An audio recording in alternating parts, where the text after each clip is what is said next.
So we got two big parts of the important news for Fairy Tail, which one of them is some really good news to talk about both the anime's new opening and ending. We're finally going to be hearing a little bit about them, and pretty much we're going to be seeing some more previews coming out soon, since it isn't that long since the adaptation's coming out.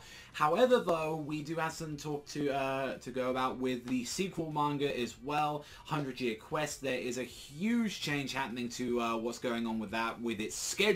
So first, I feel like if anything and all that, like what we can do and all that, we should probably get the bad news out of the way first, and I know a lot of people are going to be disappointed about that, and that is the fact about 100 Year Quest. So the main reason that people should know about this is that 100 Year Quest from now on is going to be bi-weekly, and they did mention this beforehand. And even when this was originally going to be coming out, this was going to be, they mentioned that it was this. They had this pre-planned for quite a while, where it was they were planning to do this bi-weekly from the start. However, they wanted to get the first volume and kind of get a kind of schedule going on from there. So it sounds like that these chapters were pretty much made in advance for the most part, that they were pretty much being continuously worked on, and they're like, let's get a volume's worth of material out there, and then we can just kind of work on it. It's kind of how a little bit of the scheduling, how they work on there, if anything, for Kondansha.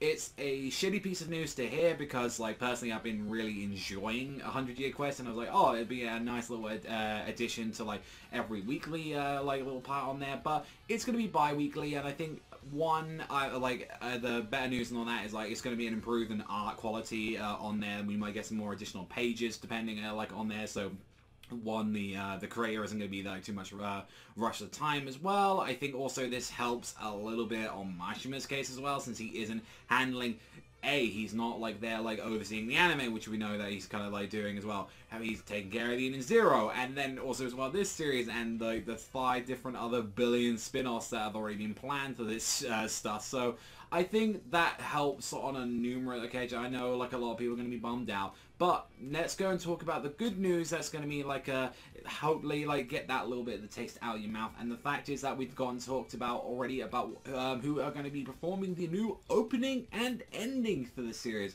So we know that, and I shit you not, the people being called LOL will perform the opening theme, which is called Power of the Dream, and Beverly will perform the ending theme song, Endless Harmony. And that they keep talking about how the new episodes are going to be debuting not only on TD Tokyo, TD Osaka, TD Aichi, TD Hokkaido, TD Setoichi, and TD Kyushu on Sundays at 7 a.m.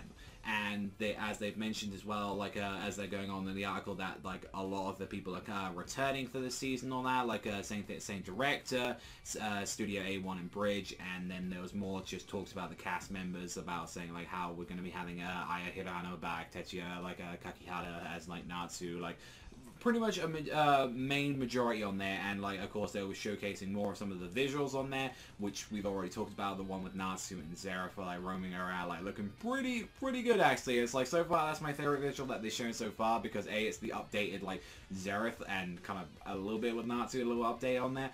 And we've seen what the kind of animation is going to be looking like for the most part, at least for the Tartarus stuff. The stuff I still just want to know about at the moment when it comes to this is, my main thing is, I just want to know how many episodes this is going to be. What are they going to be doing? Any drastic changes to the main story? Because I've been rereading this the Avatar arc, and also as well just recently gone through some of the stuff in Alvarez, and I'm reading this more in a volume format, I'm wow, I'm glad I'm not reading this on a weekly basis, because I was saying I really did not want to be left on there. But generally some of this stuff, this material, I'm this is going to help a lot with the Fairy Tail's anime has just, personally I've always preferred the anime over the manga a lot of the time, with the exception of when it was really wonky and off during Tartarus, especially with the animation too, but the material is still pretty much just generally there. The thing is though, when it comes to this and all that, is that Avatar is without the doubt the worst arc in the entire series, and we're starting off with it. So I hope there's a lot of changes to that arc, and especially as well with stuff with Alvarez, where Alvarez did have gleaming nuggets of gold in there, but it did have serious problems as well, and that was like, it is still where it's like, that was, Fairy Tail came at that point where like a bunch of the old, long ongoing shonens were just now ending. We had like, at that point Naruto like was ended like that, Bleach was like at that, like on its last couple of chapters as well, and then Fairy Tail like a lot of them were trying to go off on like high notes, and like this was the only one where I was like, this, the ending, whilst I like the final chapter, like, and some of the stuff that happened in there, and like some of the final moments, and I obviously I don't want to go too much into it, as generally I know a lot of you people haven't seen that.